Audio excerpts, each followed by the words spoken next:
All right. So thank you, everyone. I'm Hyo from NomadHer, and today I'm here with Marie from Marseille. Hello. Yeah, and it's really great that we are here today together. I always feel so great that we can be connected to each other. And today we wanted to talk about like why women should travel solo once in her life. We can talk about our fear, lesson, advice, but actually, I hope that the topic does not stay there. Actually, we can go further. If there are any other topics you want to bring, that you really want to share with all our members today. So thank you so much for making your time today. I feel so great that all of us are here. Yes. And people will come, keep coming, maybe go out, come and go out. So don't get surprised to also for that. Yeah. All right. So today we have Alicia, Umaima, happy birthday girl, Vanel, Sumin, Soafwata, and then Suji also joining from 3 a.m. from South Korea. Yeah, and then Marie. And before anything, I want to give you some brief introduction about each member. So me myself, I'm a rapper. Like also, I love rap. Song composer, and big fan of traveling. But at the same time, sometimes I really like, you know, feel sometimes lonely. And that's something why I love about traveling, like time to get to know more about who we are. And then we have Marie, who is also like singer songwriter. Recently, she wrote like "I Got My Period." You guys should definitely go and check it out. The best song. We have Alicia joining from actually USA. Yeah, and she is a rookie digital nomad soon, studying public health at Brown University, and a big fan of NomadHer. We have Umaima from Morocco. Yes. Manel, who is currently living in Grenoble in France, coming from Morocco. We have joining Sumin, who speaks 7 languages amazingly, currently living in Sweden, but originally from South Korea, and she studied at University of Edinburgh, Sumin, right? And then you have come moved to like study in Paris, Sciences Po. And then we have Swafwata, Comorian, right? Yeah, but also having lived and born in France, and actually Swafwata has never been outside of France yet. So I think this is something really interesting that she can also bring new perspective about someone like who has never actually moved, traveled outside of France. And then we have Suji joining us from Seoul at 3 a.m., who is also mother of 2 cats called Simba and what? Oh wait, Simba Latte. and Latte. Simba and Latte, right? Yes. And then we have several other member. Evelyn, hi. Also, we are joining Evelyn from University of Angers. Yeah, amazing. So great. Now I'd like to open the floor, starting from Sumin. Like Sumin, if you wish to talk about your story, yeah, about solo female traveling, fear, advice, and lesson, anything. And we'll give you 5 minutes. The floor is on you. Hey everyone. I guess I already gave this talk in the French session like 2 days ago. So for some of you, it might already be quite familiar, but some others not so much. I wrote a piece for NomadHer, I think it was last week or the week before, about like kind of my lessons from my travels and my like moving around, just kind of being a global citizen, I guess.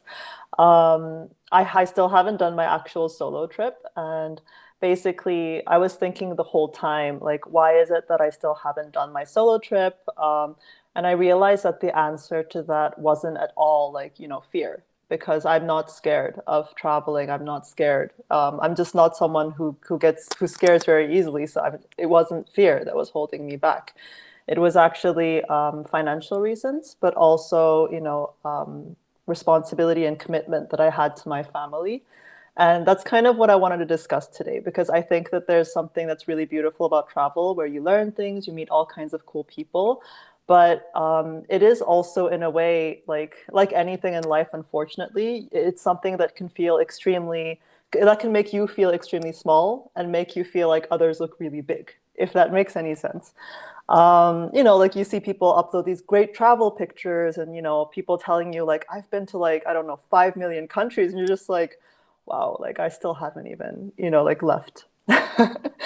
So I just wanted to talk about this because, like I had that feeling too, like I traveled a lot with my friends. I've traveled a lot, with my family, but I haven't traveled by myself. And ultimately, I had those commitments like holding me back. And in a way, I think it is the struggle, as you'd call it, of a woman of color, but also maybe some of I think of a woman that's maybe an immigrant in a country. You always feel kind of like a foreigner, I think, when you're an immigrant in the country you're at. So, to then go to another country and feel again like a foreigner, it's hard. Like those things are very, very hard. And often, financial difficulty kind of comes in intersection with these things, quite unfortunately. So yeah, like I just kind of wanted to just take this space and tell my fellow women of color, my fellow like immigrant women, as well as like all those women out there, queer women as well, everyone that feels like they're maybe scared to travel, but also that, they're just kind of like, I don't have that privilege. I don't have that ability to tell myself I can just leave.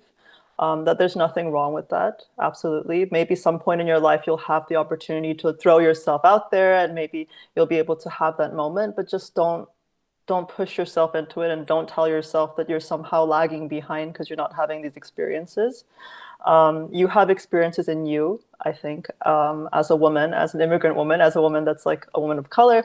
You have experiences that cannot be bought, I think, with money. And that's something to be really proud of, I think. And while you travel, that's kind of what I experienced when I moved to Edinburgh, when I moved to Sweden. You take these experiences that kind of shaped you, I think, with you. And that's something that you just really have to keep to yourself. Like I wrote in the piece that, you're braver and, you're stronger than you think you are. And, when you grow up having to face all kinds of struggle and adversity, like, that's something that's built in you. And you shouldn't tell yourself that when you travel, you're weak or that you can't do certain things. You're able to maybe do paperwork better than anyone else because you've lived as an immigrant and paperwork is a nightmare and you're so good at it. So, you have all these abilities that you can kind of retranslate into these things that you're going to do later on. So don't put yourself down. Don't make yourself small. That's be proud for who you are. Be proud for all those amazing things that have shaped who you are as a woman today. And there's just no shame in that, absolutely not at all. And I just want to like give my love out to all those women that understand this feeling.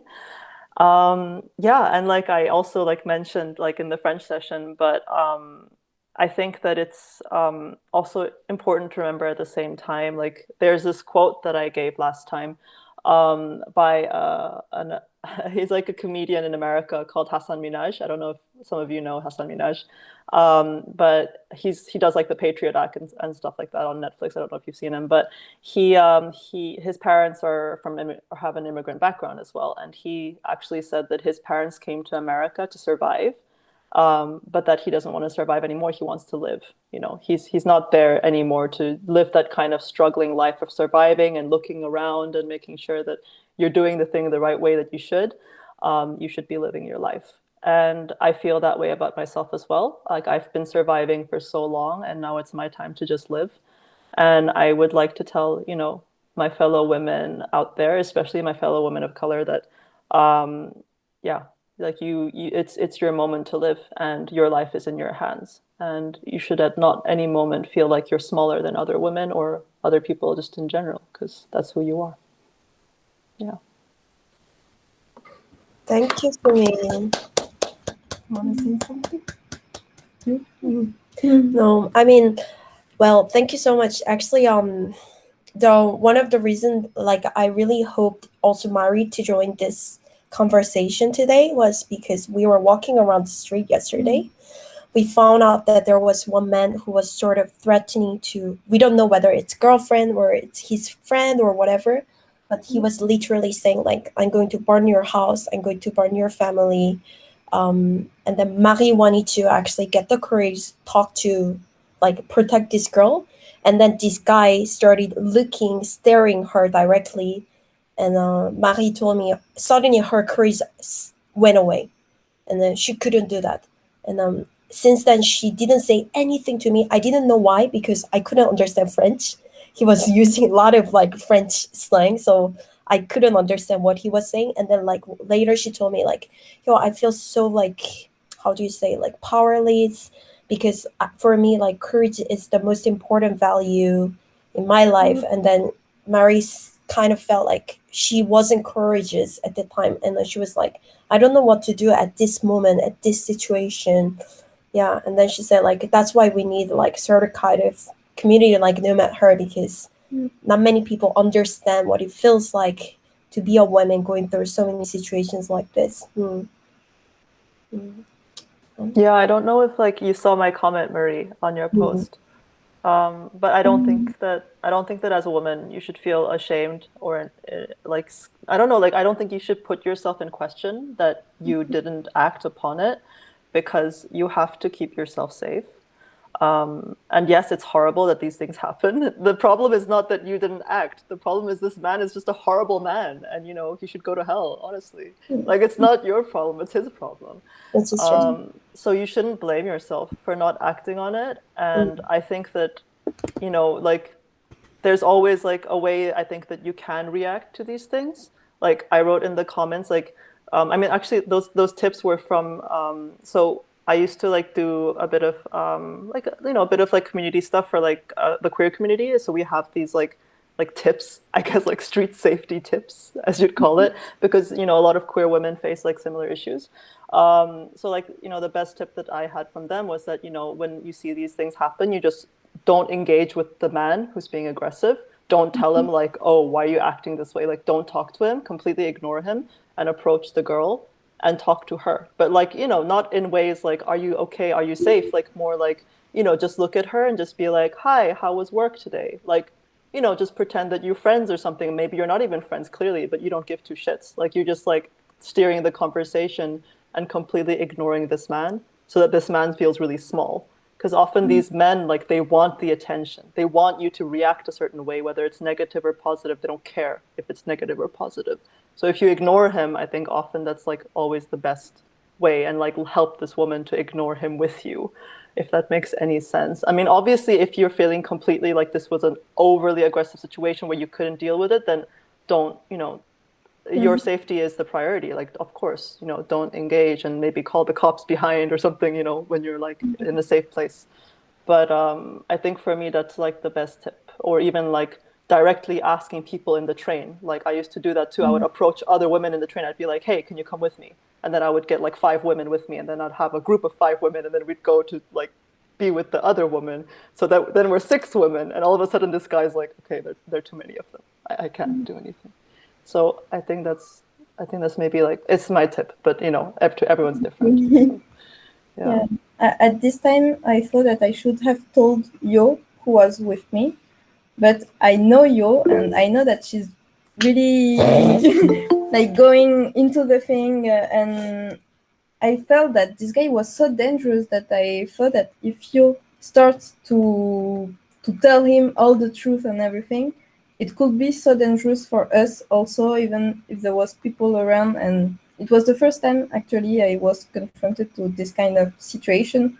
So yeah, thank you for the tips, and I will try to remember the next time. If I hope there is no next time. Yeah, Yeah. me too. Thank Okay. you. Thank you so much, Sumin. Thank you. And then Yunji, how's your mood? I'm kind of tired.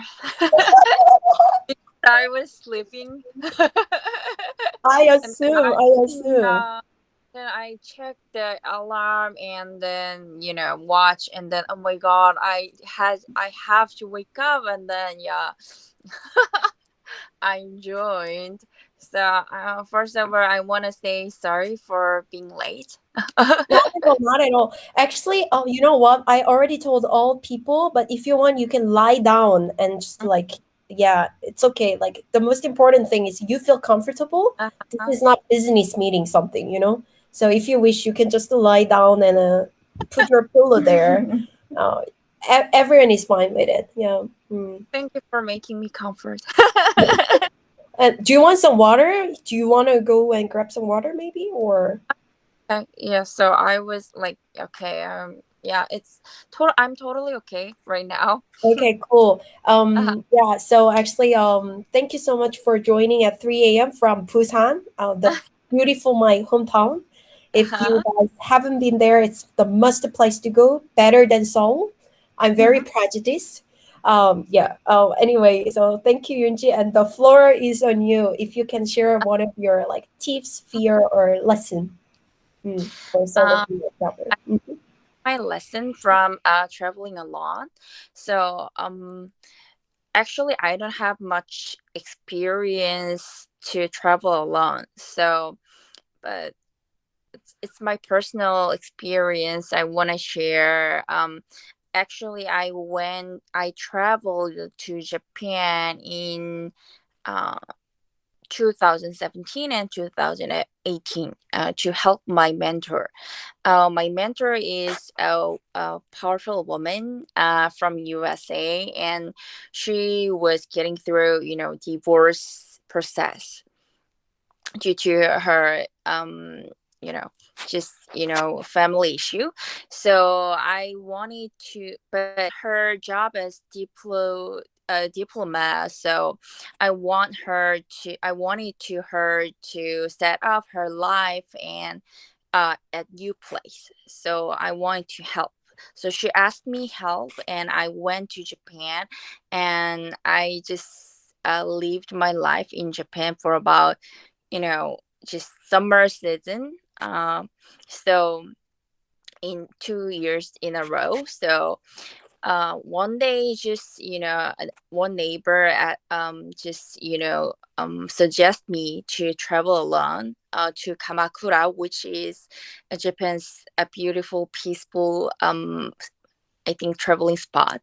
So I was like scared at first because I didn't travel alone a lot. So I was uh just cold feet. So but I realized that this experience I can get, just often. So I just wanted to go. I don't know why. Just I was just wanting to go. So one day I just told my mentor, "Hey, I'm really happy to help you, but it's just for a one day, I just want to travel alone to Kamakura." So she said yes, absolutely. So I went to Kamakura, and I took the train, and I ate stuffed ice cream, which is tastes matcha, kind of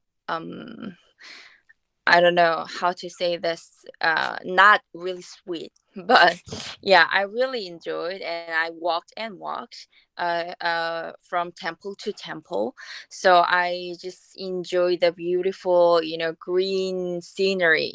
So, and then at there, I realized that the small things like walking or eating ice cream or just uh, singing this beautiful theme made me happy, and that's what I can call happiness. So I just really learned how to satisfy you know with my life. uh Before that, I was like, just I I thought happiness is kind of something big, but from that moment, I realized happiness is something about just small thing that happen in my life. So, and then I realized also I really enjoy the life, uh, which is helping people. So I just found my I think vision, I guess. So that's what I've learned from my traveling alone experience. Yeah. Thank you. I mean, I think that's so true. Like sometimes we try to like find happiness from somewhere alone, but Mhm. even me taking a nap, siesta, just a day makes all my life happy. And Yes. yeah, I still remember. I brought my father for the first time to New York, and after our 2 week New York trip, I asked him, "What was your best moment?" He told me taking a nap at Central Park in Manhattan was my best moment. Mm-hmm. When you're I... so yeah, so in the end, like you don't need some fancy things to make people wow. Really, like small things, I think, make us happy. Oh, by the way, floor is always open. If you want to make some remarks, you can also jump in. Mhm. Yeah, Yunzi, I totally agree. When I studied abroad at first, I was like really overwhelmed with like the thought I had to walk 30 minutes every day to like campus. And at the like in the beginning, I didn't have a SIM card. So I was like, oh my gosh, I have to use like a hand map. I can't do this. I was so nervous. I was like, I'm so directionally challenged. I could never do this by myself.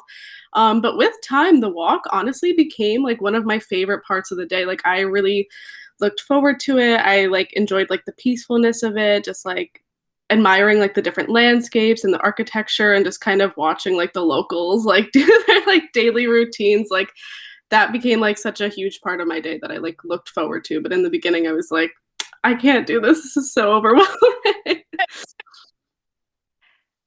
Yeah. I think that turns into kind of, I don't know, the routine makes me peaceful, and then the routine just, wake me up, I guess, every day. I don't know. Yeah. But Thank you, Yunji. And then we have someone with amazing, nice t-shirts. I can see it. Yeah, like t-shirt. Swafwata. Yeah. So I'm talking about you. I love it. Where did you get it? Actually, I have the similar one.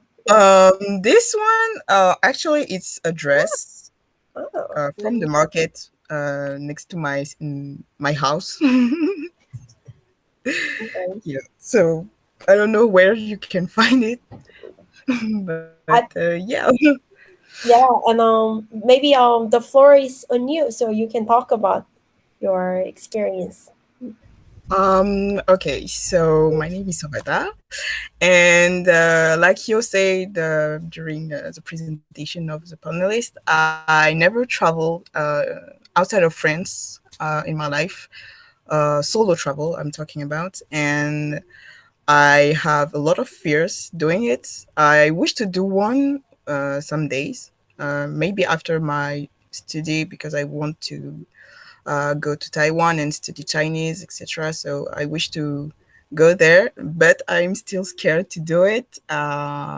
First of all, because I'm afraid to not have my emotional support, which who are my family. Being far away from my family, who I'm close to, makes me a bit anxious. Even when I travel in France, I always travel with my sisters. I never travel without someone from my family. Uh, so thinking about living to a foreign country without any point of reference, landmarks, and knowing no one in the country makes me a bit anxious and thinking, will I be able to overcome my fears and support myself emotionally? And it's quite hard for me because even in France, I'm still struggling with all things happening in my life. So my family really are my support. So I'm pretty scared to be far away from them. And yeah, it's really hard for me not being close to my family. Even when I'm talking with my mom, I always told her that if I leave our house, I will be nearby. I will just buy an apartment next to you and you will be next to me so I can go and see you whenever I want. So yeah, I really like my family, and really close to them.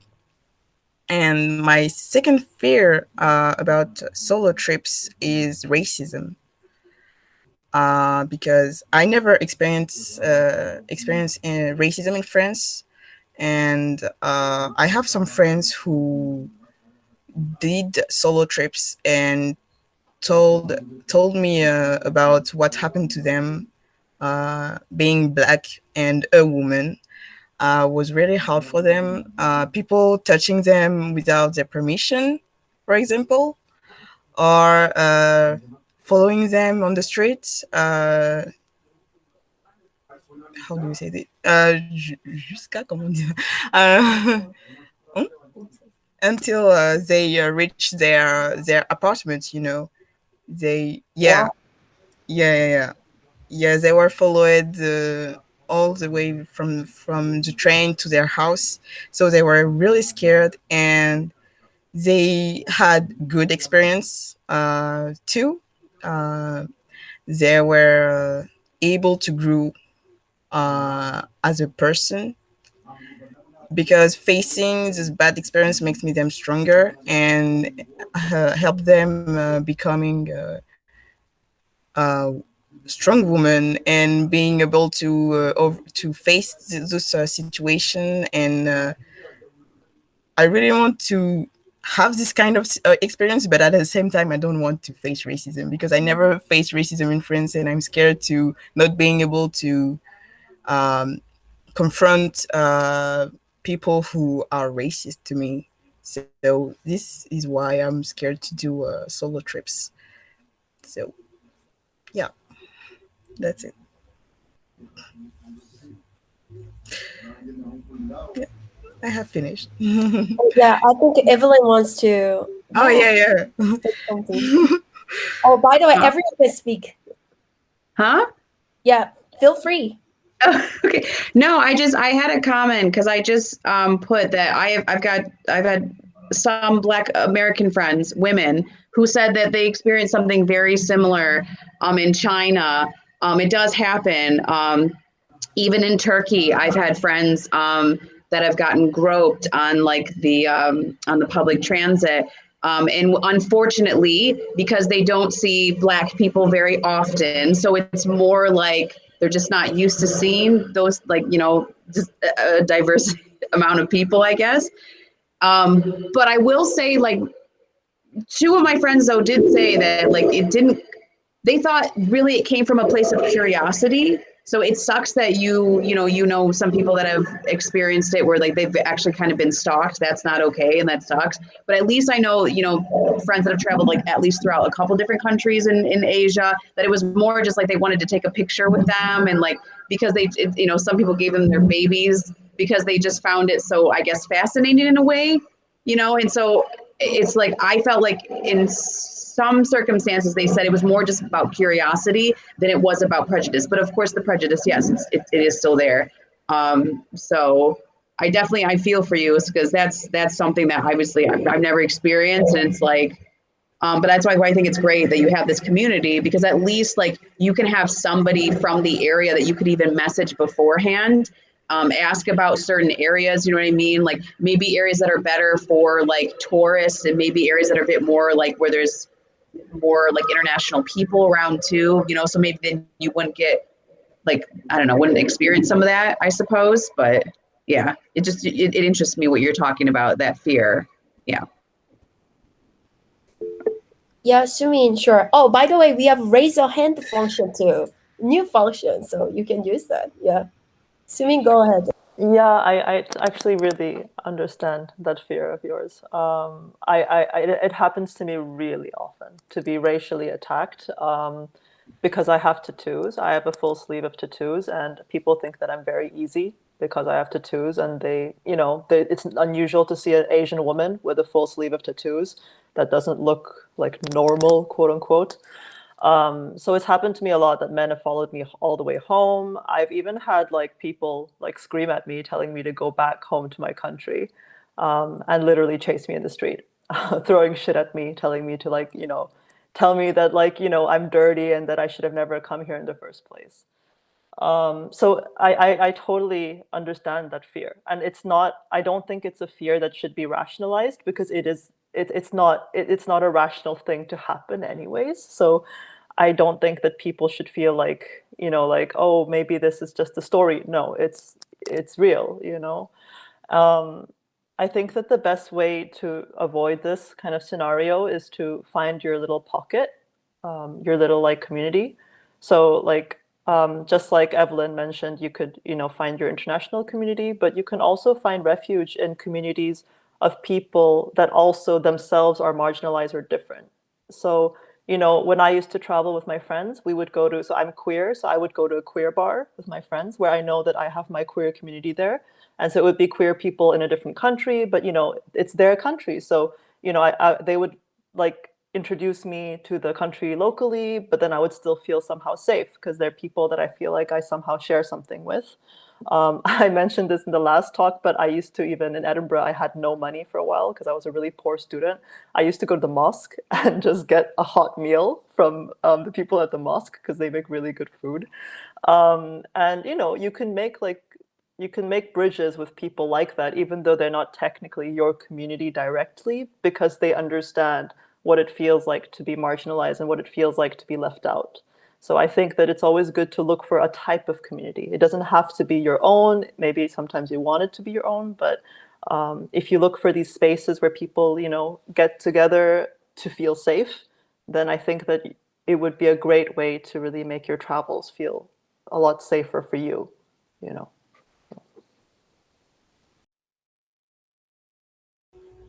I also think like we don't have to start from something, really high level. Like, for example, for South Korean people, it's very much easier to travel to Japan, South Korea, Taiwan, because everyone looks.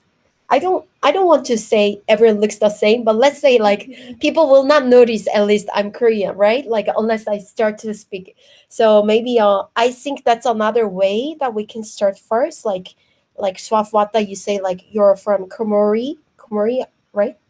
Am I correct? Comoros, yeah. Yeah, Comoros. Yeah. So maybe you can start like visiting Comoros, for example, first, because you know certain culture there, people there. So I think we can start from something what we feel like less, how to say, difficult level. That's I think what I would recommend also. But I totally understand what it feels like. Mm, so many catcalls, everything. But I always feel like that shouldn't stop us from traveling, right? It's not our fault. Come on.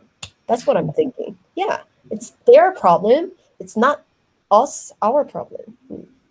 And when we stop traveling, it's giving them another excuse to do what they want to keep doing. So we should keep traveling and like tell them like, hmm. Okay, anyway. Oh, yeah, and see, we are in a very cozy position, so feel free to like grab tea, Nana. All right, and then we have Manel. Hello, Manel. Hi, hello.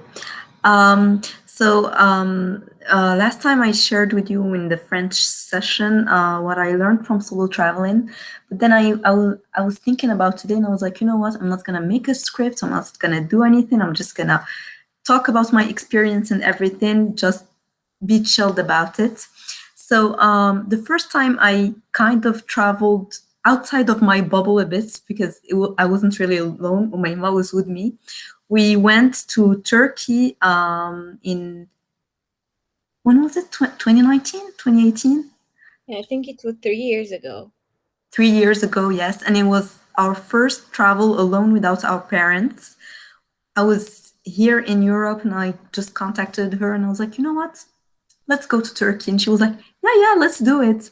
So we just got together and we were like, okay, we need to plan everything because we don't know anything from Turkey. I mean, Umayma watches some Turkish movies from time to time, but I absolutely don't know anything. So we just researched everything, local markets. We were really interested because stuff there are so cheap. And we had to Google the passes we can take, which is, by the way, a very useful tip. Always search if there are passes because, for example, we took a pass for one day and we had the opportunity to visit several museums, and that pass costs what it costs to go to 2 museums. So it's always useful to just Google and look for stuff like that. There are so many deals that you can just find online by only looking. So yeah, and we sort of just started looking to, because you have to buy that pass in the first museum you have to visit. So we were like, you know what, we're going to be very smart about this. We're going to go to the museum where there are less people, so we can take the card very early on and visit as many museums that we can. And that was a really good idea, because that's what we did, and it was really helpful. Just go to the less frequented museum and take the pass. And then we really tried to learn some words in Turkish. We were bad though. So when we used to go to the markets, I remember that the only word I used to know and that I still remember was indirim, which means please give us a discount. Now, what we didn't plan is that they would answer us in Turkish. So we did not understand anything from what they said. We would try to negotiate, but it just wasn't going. Then we tried another approach. We were like, you know what, it's okay. We're gonna ask local people how much it costs, because when you talk to the seller in English, obviously you get ripped. You get the triple of the amount or anything like that. So yeah, it did work. We would just ask people there, and we would be like, can you please ask the seller how much is that in Turkish, and they would tell us how much it costs in English, in English, and it would totally work. So yeah, just try to approach the locals. They are usually really helpful. They are really willing to help you, and you can do but not for Louvre Museum. Yeah. There's also, I didn't know there was a pass for museums in France. So yeah, just try to contact locals. What we also did is that we took 1-day trip to an island called the Princess Island. And there you can book a coach to do the tour of the island. And I remember it was 100, I don't remember. Lira. Yes, right. It was 100 lira for the coach. But then we were like, you know what, we're going to be smart about it again. And since the coach takes 4 people, we're gonna go and look for 2 people with whom we can share the ride. So we just picked 2 people out of the people waiting in line. We started making small talk, and we were like, you know what, guys, we're also going to book the coach. How about we share? And it did work. So yeah, just try to socialize with people. Usually people are really open to talk and everything. They're just a bit shy, so don't be shy to make the first step. And yeah, we really had fun. I think Umima is still in contact with them. And yeah, just don't be afraid to approach people. Then when we were done with the trip in Turkey, it was really amazing and everything. The summer after it, I really did go alone, like alone without anybody. I went to Amsterdam, and then I went to Brussels. Now, Brussels, I wasn't really scared because I've already visited the city with my parents. Amsterdam, I was a bit stressed because I don't talk the language, and it was the first time it was the first time that I visited it. So, and I booked a hostel for the first time in my life. It was a bit stressful for me because we were 6 people, and it was a mixed dorm. And I'm someone who's really not used to being around a lot of people in the same dorm. So what I did again is that I just talked to people there, and I was like, you know what, it's my first time visiting Amsterdam. Do you have any tips on places that I should visit? Do you think I should book like a 1-day trip for the metro, or should I just walk? And yeah, it's really, you get really the good deal and stuff from talking to people. And they were like, no, it's okay. You can just take a 1-way ticket metro, and then you can do the whole city center by foot. If you want to go visit the museums, you better start with this one since there are less people there. If you want really good food, just try this restaurant. That's where the local go. Yeah, that's a good tip. Always go to restaurants where the local go. Usually it's cheaper, and people go there often, so the food is quite fresh. Just avoid the tourist restaurants that are way too expensive, and you don't want to get food poisoning when you're traveling. It's the worst. So yeah, and after that, it was my turn to be the guide, because when I went to Brussels, I met some nice friend. I made a friend there. She was from South Korea, I think too. We didn't keep in touch, so I don't remember that much. And we just redid all the museums together. It was really a pleasure telling her about, yeah, I was here last year. We did this. So we just shared info and everything. So I think the main thing to really remember from all of this is to be ready to just socialize with people, because when you go ahead and talk to people, you give them what you know, and they give you what they know, and that's what makes the experience really unique, because you get off the beaten path and you just discover new things. Taxi drivers knows best if they're not ripping you, because it's usually very expensive. So we usually stick me and Umeima with buses and trams, but there are also those who work in hostels. They usually really are willing to share info with you, and there are also some Facebook groups with the women and NomadHer, for example, where people just share their experiences and they give you tips. Sometimes, like for activities, they give you the contact of a person that gives you a special rate. So yeah, just try to socialize with people, and that's really the best thing you can do. Never trust taxi drivers in Marrakesh, even in Casablanca. Thank you, Anil. Thank you, Anil. I get ripped from taxi drivers in Marrakesh, even though I'm Moroccan. Yep. True story. It happens to all of us. And I really agree that like sometimes getting lost is the best way to find something unexpected thing. Yeah, I agree. Like I also wrote there, but I was walking in Venice with a homeless woman until I see the sunrise, because I missed my train, and she knew everything about Venice, so it was quite fun. Yeah. That's amazing. I love that. yeah, she was very chilled on. So we have some minutes left. If you have any comments you want to talk, actually, Pauline, if you want to talk about like who you are, feel free to. No pressure, because you are not expecting. Like if you want. Oh yeah, hi. Yeah, hi. Well, nice to meet you all. So I'm Pauline. I'm French. And I've been very interested about this group because actually I'm a digital nomad since two years.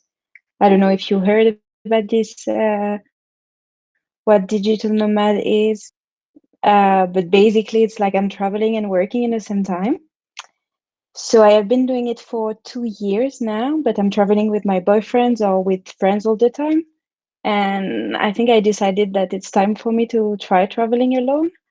And it may sound weird, but it's still a bit like stressful, because I don't know, you need to plan everything on your own. You need to meet people on your own. So yeah, I was really curious about having your perspective about your solo travels, and having a community. It's also nice to share experiences. So here I am. Wow, thank you. And may I ask what you do as a digital nomad? How do you make money? Yeah, everyone gonna. I'm a software. Yeah, I'm a software engineer. Oh. So I code and I travel. Nice. We are actually looking for backend developer. We didn't upload it yet. Yeah, well, I'm more front end, but I know back end of it. Well, why not? We'll send you. Actually, you should definitely check it out. We didn't. So we are hiring new team member starting from next week. Yeah. So yeah, it will be fun actually. Oh. Yeah. Yeah, for sure. All right. So are there any other more things you wish to talk? Feel free to comment. If not, we'll just wrap up. Yeah, actually. Wrap? Like, huh? No, not rap. We can actually do rap if some people want to do. Yeah. So, oh yeah, Paul. Oh, Evelyn, sure.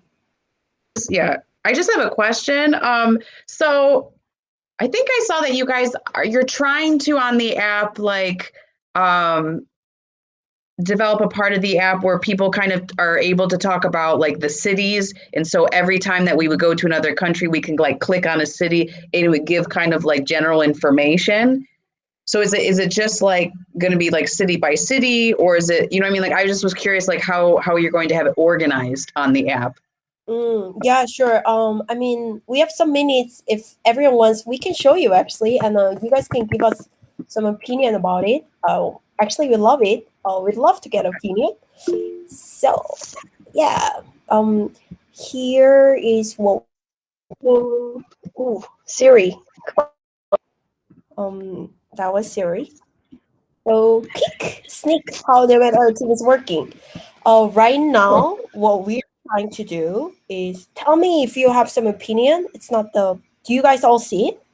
Yeah, it's quite exciting, right? So what we try to do is like right now we wanted to make it by city, and when you click the city, because this is different version, we wanted to show the guidebook of each city and open chat room so people can talk about like, okay, I'm in Paris. Are there anyone in Paris? Na na na na na. And then for the guidebook part, I thought what Evelyn just talked about, like maybe we can put some like emergency call number or etc. Like we are pretty much open for all those ideas. So this is gonna be the version 4. Right now it's version 3 of NomadHer. So we are keep trying to like update it, make it new. Does it answer you, Evelyn? Yeah. What do you think? So far we are thinking. Yeah, that's so great. I think this is awesome. This is something I definitely would want to use like 100%. So it's nice to just have everything in that same area on the scope of being like a solo female traveler. So it's like that I think would make it super useful. Yeah, and actually feel free to contribute. So for example, Alicia, she's writing about New York solo female travel guide. Umaima is working on Morocco. Sue and me gonna work on Seoul parts. If someone has some idea like about certain city that you love, we'd love to actually join you to contribute. Yeah, Morocco part. Yeah, that would be cool, Manel. So, all right. And thank you so much for everyone. It was so great. I think like to see each other from different corners of the world. And yeah, I hope you loved it. Did you like it? Yeah, cool. Yeah, it was super interesting to hear all of your stories, and it really warms the heart to hear each experience and the fears that are behind and the motivation and everything that you guys learned from it. It really warms the heart. Thank you so much for sharing this with us today. Yeah, thank you, everyone. Oh, and last but not least, we have a small survey. So if you can take like 2 minutes or 1 minute, actually, it's okay. If you can answer it right now. Do you see it? Yes. Hi, Tiffany. By the way, it's almost the end, but still, yeah. So this is the survey. If you can spare some time, if you can answer right now, it'd be great because we're wondering what gonna be the next workshop. Like Mari definitely she wants to do some rap and like Song but not rap. yeah, like she can do some song and I will do some rap. We are thinking about it too. It'll be so like writing poems. We were thinking about showing different types of women. That was the idea of like Sumin as well. So if you have some idea which is relevant to NomadHer, definitely tell us. And if you haven't joined actually I think most of the people are already joining, but if you haven't like download the app yet, here I'm just sharing just an info for sure. Yeah. It's pretty much cool.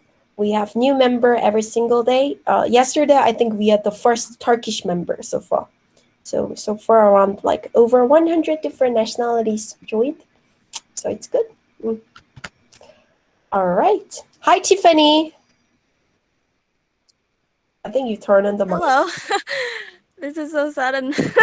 I'm sorry. Kind of nervous. No, it's okay. It's okay. But by the way, this is the end of the workshop. So actually, you can watch it later on YouTube and Instagram. oh, okay. I would love to. Thank you. You're welcome. But definitely, thank you so much for joining. All right. So everyone have a great evening, morning. Go to nice sleep, Suji and Junzi. Thank you so much, Yunzi. Oh, and we have actually Korean session coming tomorrow. So like if you want to like listen to some Korean, even though you don't understand, you feel free to do it. Korean is pretty much beautiful language. Yeah. And voila. And again, happy birthday to Maima. Enjoy the evening. All right. Happy birthday. Bye, everyone. Bye. Bye. Thank you. Thank you. Bye.